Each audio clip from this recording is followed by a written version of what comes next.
અમરેલીના સાવરકુંડલા જેસર રોડ ઉપર travels truck વચ્ચે અકસ્માત। પીપાવાવ અમરેલી નેશનલ હાઈવે ઉપર બની અકસ્માતની ઘટના।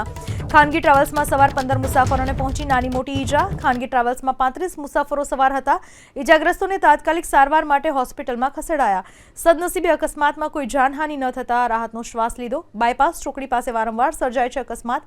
સ્થાનિકો વારંવાર સ્પીડ બ્રેકર લગાવવાની માંગ કરી ચૂક્યા છે।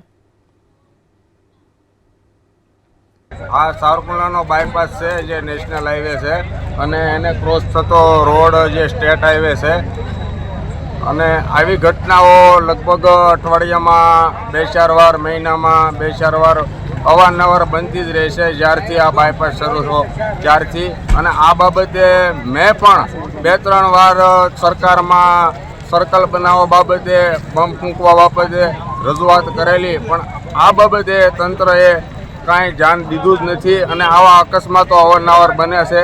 તો આ પ્રશ્નની ગંભીરતા લઈ અને વહેલી તકે અહીંયા સર્કલ અથવા તો બમ્પ મૂકવામાં આવે તેવી મારી માંગણી છે।